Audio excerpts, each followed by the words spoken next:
Buenas tardes, mis hermanos. Buenas tardes. Hoy es 17 ya. Y hoy es día del culto de esta iglesia. Así es que buenas tardes a todos ustedes, mis hermanos. Voy a dar inicio con un canto. Si usted tiene un himnario como este, himnario bautista, rojo, ábralo ahí en el 409 y se titula "Oh, qué amigo nos es Cristo". Filipenses 4:6 dice: sean conocidas vuestras peticiones delante de Dios en toda oración y ruego con acción de gracias. Escuchemos lo que dice este himno. Se titula "Oh, qué amigo nos es Cristo".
Vamos a ir al estudio de la palabra de Dios. Vamos a ir al estudio, hermanos, y vamos a seguir estudiando la palabra de Dios. Qué bueno y qué bonito es que podemos nosotros estudiar la palabra de Dios. Y vamos a ver la palabra del Señor. Vamos a abrir nuestras Biblias en Efesios capítulo 3, verso 14 al 19. Verso capítulo 3, 14 al 19. Vamos a leer. Ya abrieron sus Biblias allí en Efesios capítulo 3, verso 14 al 19. La palabra del Señor dice de esta manera, dice así. Dice: por esta causa doblo mis rodillas ante el Padre de nuestro Señor Jesucristo, de quien toma nombre toda familia en los cielos y en la tierra, para que os dé, conforme a las riquezas de su gloria, el ser fortalecidos con el poder en el hombre interior por su espíritu, para que habite Cristo por la fe en vuestros corazones, a fin de que, arraigados y cimentados en amor, seáis plenamente capaces de comprender con todos los santos cuál sea la anchura, la longitud, la profundidad y la altura, y de conocer el amor de Cristo que excede a todo conocimiento, para que sean llenos de toda la plenitud de Dios. Inclinemos nuestros rostros y demos gracias a Dios porque hemos leído su palabra.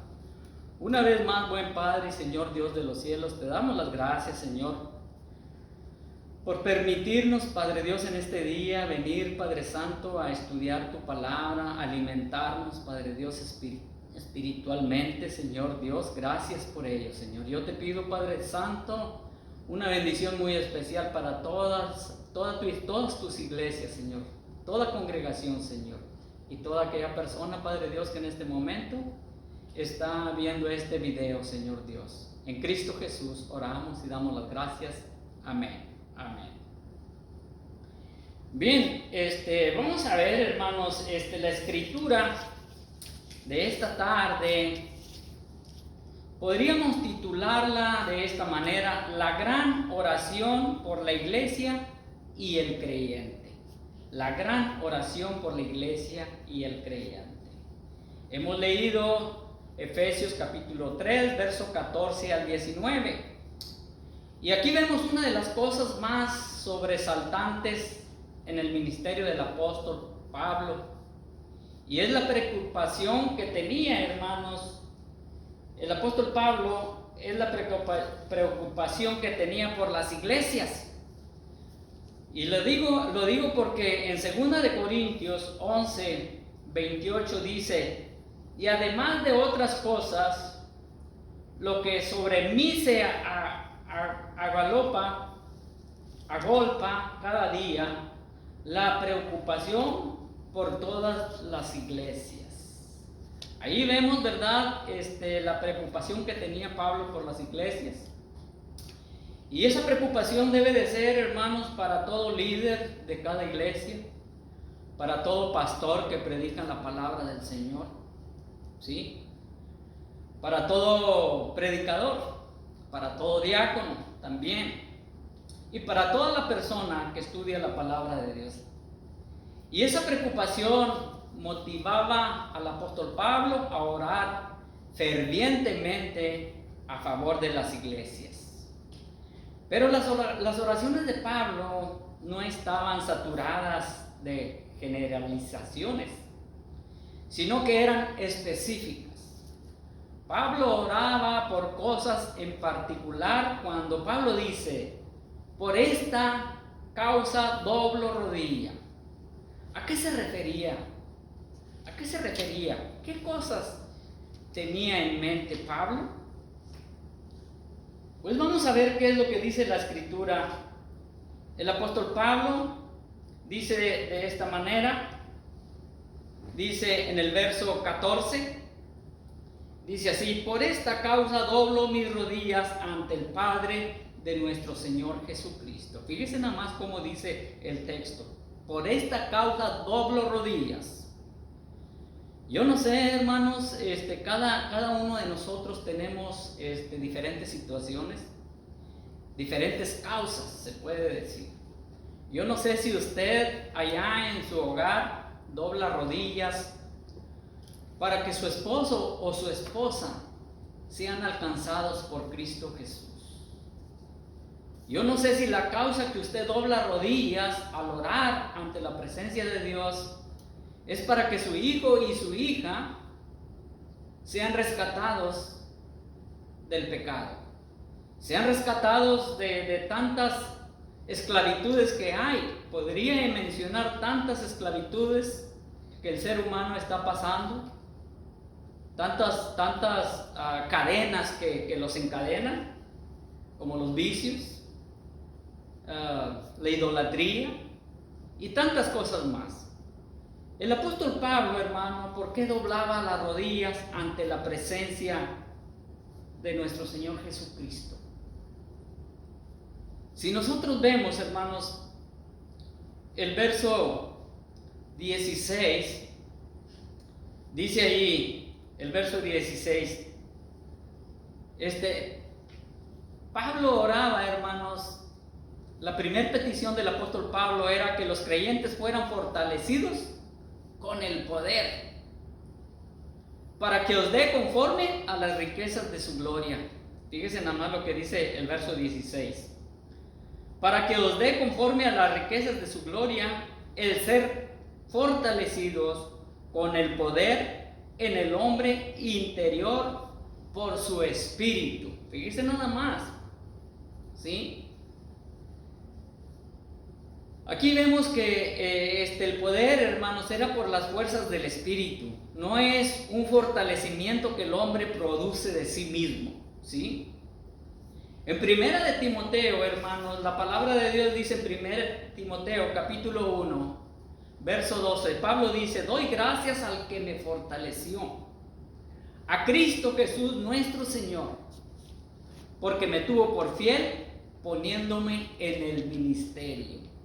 El apóstol Pablo era bien específico, y todos nosotros, hermanos, debemos de aprender a orar, y orar específicamente, hermanos, aunque el Señor dice su palabra, que antes de que abrimos nuestra boca, Él ya sabe lo que nosotros necesitamos. Amén.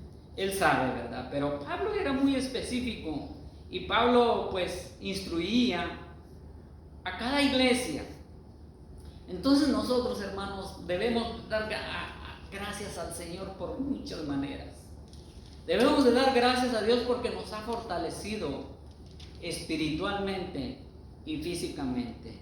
Le damos gracias a Dios porque hasta este momento no nos ha afectado ese contagio que anda contagiando a tantas y tantas personas. Ustedes saben a qué me refiero. Hay que dar gracias por ello. ¿Sí? Muchas veces el cristiano experimenta desfallecimientos espirituales y se pregunta ¿por qué? ¿Por qué? Quizás la razón es que procura animarse a sí mismo y no permite que sea Dios el que le fortalezca. Este fortalecimiento, según el verso 16 que estamos tratando ahorita, es en el hombre interior, ¿sí? No exterior, en el hombre interior. En otras palabras, es mucho más que físico o intelectual. Es un fortalecimiento del espíritu, hermanos. Y eso es lo que necesitamos todos nosotros, que el espíritu del Señor nos fortalezca en nuestro interior. Según Pablo, el hombre interior, en lugar de desgastarse, tiene la capacidad de renovarse diariamente, hermanos. Amén. Diariamente. Si nosotros vamos a 2 de Corintios, capítulo 4, verso 16, fíjese lo que expresa el apóstol Pablo. Estos versos de la Biblia nos van a ayudar tanto, hermanos, a comprender la palabra de Dios. Estamos estudiando la palabra de Dios. 2 de Corintios capítulo 4 verso 16 dice: por tanto no desmayamos antes, aunque nuestro hombre exterior se va desgastando, el interior no obstante se renueva día en día. Ahí vemos, hermanos, que este fortalecimiento lo hace Dios por medio del Espíritu.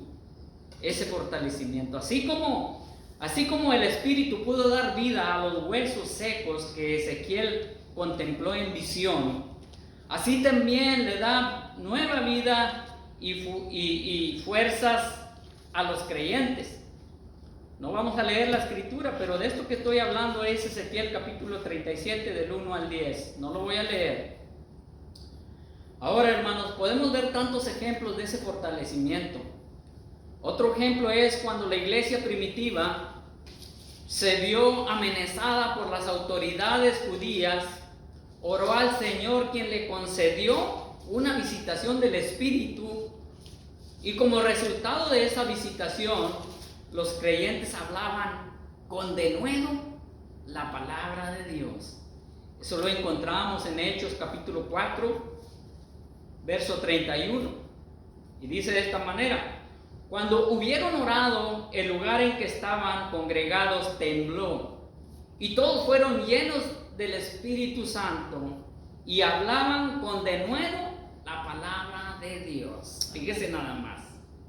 Si usted, hermanos, en lo más profundo de su corazón, ora al Señor para que el Espíritu Santo le llene, para que usted pueda hablar con denuedo la palabra de Dios, con seguridad, ¿sí? De esa manera, hermanos, yo creo que nosotros debemos de orar, porque acuérdese que la palabra de Dios dice, buscad primeramente el reino de Dios y su justicia, y lo demás será añadido, las cosas seculares, materiales. Yo creo que cada uno de nosotros nos debe importar más, hermanos, el fortalecimiento espiritual. Entonces ahí vemos la presencia del Espíritu de Dios renueva y fortalece a quien lo experimenta. La segunda petición de Pablo, hermanos, la segunda petición de Pablo la vemos en el verso 17, ¿sí? ¿Qué es lo que pedía en el verso 17? Si usted me está siguiendo ahí con la escritura. Pablo pedía que Cristo habitase por la fe en sus oraciones. Fíjense nada más. Vamos a leer el 17. Dice, para que habite Cristo por la fe en vuestros corazones, a fin que arraigados y cimentados en amor. Fíjese lo que dice allí, para que Cristo habite por la fe en vuestros corazones, ¿sí? Una segunda petición por la cual Pablo oraba por los efesios era para que Cristo habitase por la fe en sus corazones. Fíjese nada más, hermanos. Tener la presencia de Cristo dentro de uno es uno de los objetivos más preciados de la experiencia cristiana. Pablo podía decir, hermanos, por allá en Gálatas 2:20, podría decir, con Cristo estoy juntamente crucificado. Fíjese nada más, es que importante es, ¿verdad?, estudiar la palabra de Dios. Otro caso que vemos allí es cuando el cojo de nacimiento le pidió limosna a Pedro y a Juan. Vemos allí la escritura en Hechos capítulo 3, verso 6. Fíjese lo que Pedro dijo. Fíjese nada más. Dice, no tengo plata ni oro, pero lo que tengo te doy. En el nombre de Jesucristo de Nazaret, ¿qué le dijo? Levántate y anda. Ahí vemos, hermanos, que Pedro estaba consciente de que el Señor Jesucristo estaba en él. Fíjese nada más.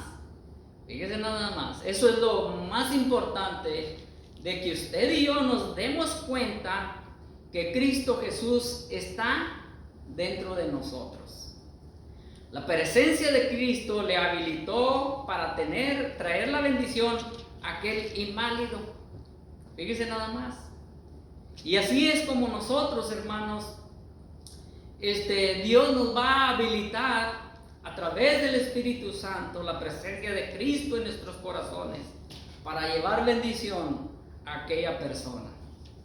Pero fíjese nada más, es de observarse que Pablo deseaba que Cristo habitase en los corazones de los efesios. Y así es el sentir de cada uno de nosotros, ¿verdad? Orar por nuestro hermano, orar por nuestra hermana, orar por aquella congregación, ¿verdad?, que habite en el corazón de cada creyente. Ese es el sentir y la oración de todos nosotros, hermanos. Una cosa es desear que Cristo ocasionalmente llegue a nuestras vidas, y otra cosa es desear que more en nosotros, ¿sí? Cuando uno desea la presencia de Cristo ocasionalmente, lo hace porque probablemente tiene alguna necesidad en particular que desea que sea suplida. Y es normal, hermanos. Es cuando más deseamos nosotros, ¿verdad?, que la presencia de Dios se manifieste, cuando más serio estamos en el problema, cuando más necesitados estamos, ¿verdad? Pero la diferencia es que cuando uno desea que Cristo habite, la intención es que Cristo tome control total de nuestra vida. Eso sería más maravilloso, ¿verdad? Sería más maravilloso. Nótese que el deseo del apóstol Pablo es que Cristo habite en el corazón de los efesios. No hay que perder, ¿verdad?, el punto principal de esta escritura. En el corazón, siempre se está nombrando el corazón, ¿verdad? Por corazón en la Biblia se entiende el asiento de las emociones, de la voluntad y los sentimientos. Es algo más que la mente, el corazón. Pablo deseaba que Cristo fuese un concepto intelectual. Pablo no deseaba, quiero decir, que Cristo fuese meramente un concepto intelectual, sino una realidad vivencial en la conducta de los efesios. Fíjese nada más. La tercera petición, hermanos, creo que estoy avanzando rápido, ¿verdad? La tercera petición la vamos a ver, hermanos, y la vamos a seguir viendo en el verso 17. Fíjese nada más. La segunda petición, ¿verdad?, que está incluida en el mismo verso 17 es para que los creyentes estuvieran arraigados y cimentados. Fíjese nada más, en amor. A fin de que arraigados y cimentados en amor, fíjate, este amor a que se refiere el apóstol Pablo es un amor puro, un amor sincero. Es el amor agape, el amor mismo que Dios tiene por cada uno de nosotros. El amor mismo que Dios tiene por nosotros. Por ejemplo, Efesios capítulo 2. Efesios capítulo 2, versos 4 y 5 dice de esta manera: pero Dios, que es rico en misericordia, por su gran amor con que nos amó, aun estando nosotros muertos en pecados, nos dio vida juntamente con Cristo. Dice, por gracia sois salvos. Ese amor, hermanos, fíjense nada más. Vamos a ver, hermanos, la palabra arraigados es una figura tomada de los árboles. Las raíces de los árboles cumplen dos funciones muy importantes a saber, hermanos. Las raíces, hermanos, de los árboles sirven para que se permanezcan en sostén. El árbol se mantiene erguido gracias a las raíces. Las raíces son el medio por el cual el árbol absorbe del suelo su nutrimiento. Fíjese nada más. Fíjese lo que hacen las raíces. Las raíces, ¿sí?, se van hasta lo profundo de la tierra y vienen aires, y ese árbol está tan arraigado en la tierra por sus raíces que el viento nada más le mueve y no le tumba, ¿sí? Y la otra función, hermanos, es que las raíces van también a lo más profundo de la tierra. ¿Para qué? Para nutrirse, ¿sí?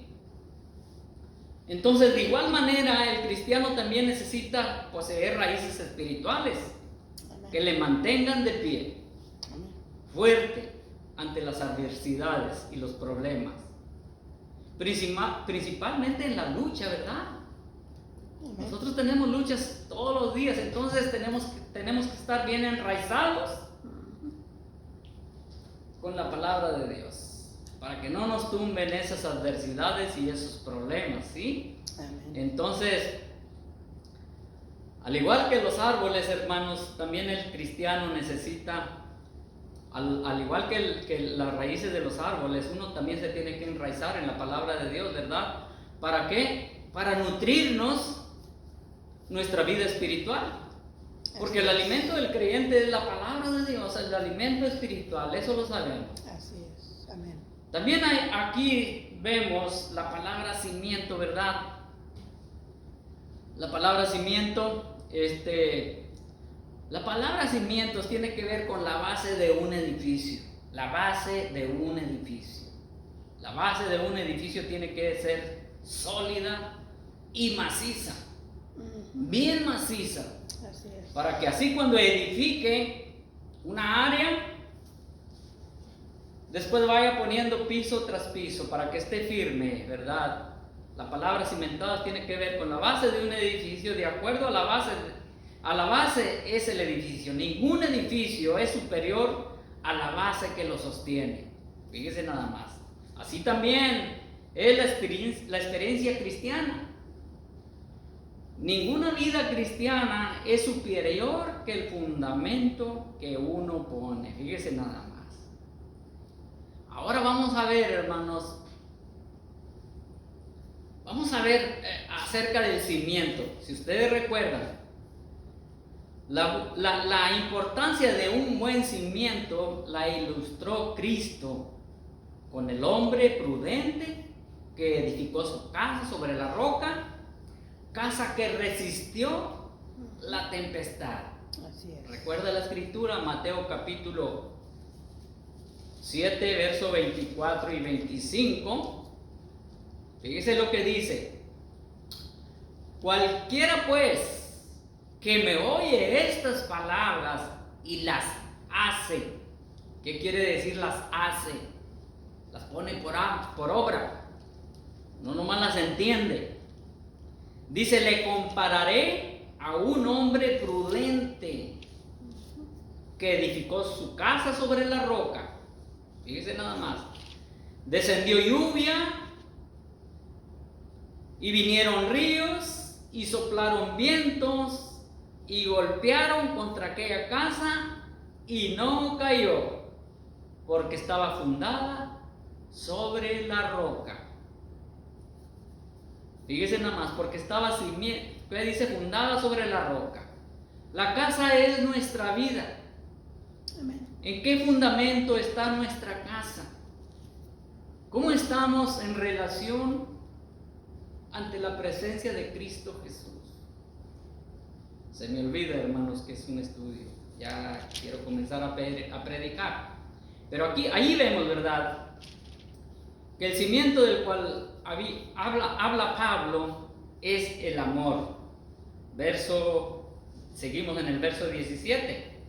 El amor es muy importante, hermanos. El amor es el mejor ingrediente en las relaciones humanas. Fíjese nada más, el amor es muy importante. De manera que Pablo deseaba que todo el edificio de las relaciones entre los cristianos esté basado en el mismo cimiento del amor. El amor, dice la palabra de Dios, ¿cubre qué? Multitud de pecados. Pablo escribió a los colosenses, hermanos, allá en Colosenses capítulo 3, verso 14. Pablo escribió unas palabras y dice así: y sobre todas estas cosas vestidos de amor, que es el vínculo perfecto. ¿Cómo se dice? Vínculo. Bien, ok. Entonces allí vemos, ¿verdad? Ahí vemos que es muy importante el amor, hermanos. Dice la palabra del Señor que el que no ama es que no ha conocido a Dios. ¿Usted le ha de extrañar por qué la persona no puede amar? Pues la Biblia dice que no ha conocido, ¿qué? A Dios, porque Dios es Amor. amor. Vamos a ver la cuarta, hermanos, petición que el apóstol Pablo tenía para los efesios, la iglesia de Efesios, hermanos. Fíjense nada más, lo vamos a ver ahí en el verso 18. Vamos a leer. El verso 18 dice: seáis plenamente capaces de comprender con todos los santos cuál sea la anchura, la longitud, la profundidad y la altura. La cuarta petición del apóstol Pablo, hermanos, era para que comprendiesen todas las dimensiones de la experiencia cristiana. Dice, seáis plenamente capaces de comprender con todos los santos cuál sea la anchura, la longitud, la profundidad y la altura. Fíjese nada más. Muchas palabras ahí, ¿verdad? Un juego de palabras que habla de medidas, de dimensiones, de altura, ¿verdad? El versículo 18 nos dice las dimensiones de que hay que conocer. Fíjese nada más. Algunos creen que Pablo se refiere a las dimensiones del amor de Cristo, de quien se habla en el versículo siguiente. Otros creen que se refiere a la totalidad de la experiencia cristiana, esto es, que el cristiano debe procurar la totalidad de la vida que Dios le ofrece. Muchas veces se tiene la tendencia de descuidar ciertas fases de la experiencia religiosa. Por ejemplo, unos fomentan lo emocional pero descuidan lo intelectual, ¿sí? Otros fomentan lo intelectual pero descuidan lo espiritual. Sin embargo, la experiencia debe estar debidamente balanceada. Las 4 dimensiones de la experiencia cristiana pueden identificarse con el ser llenos de la plenitud de Dios. Ahí lo vemos en el verso 19. Dice, el verso 19, dice de esta manera: y de conocer el amor de Cristo que excede todo conocimiento, para que sean llenos de toda la plenitud de Dios. Fíjense nada más. Ahí nos damos cuenta del significado de todo ese juego de palabras. Las 4 dimensiones de la experiencia cristiana pueden identificarse con el ser llenos de toda la plenitud de Dios. Eso es lo que quiere decir, hermanos. Y de conocer el amor de Cristo que excede a todo conocimiento. Qué hermosa oración. Orar para que la gente entienda bien el amor de Cristo. Fíjese nada más. Yo no sé si usted y yo estamos orando de esa manera. Yo no sé si usted y yo estamos orando, ¿verdad?, en ese mismo sentir del apóstol Pablo, para que la gente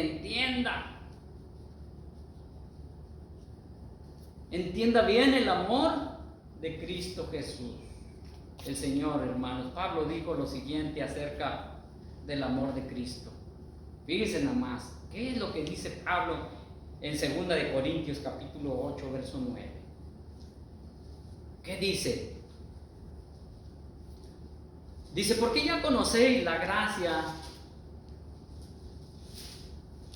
Dice, porque ya conocéis la gracia de nuestro Señor Jesucristo,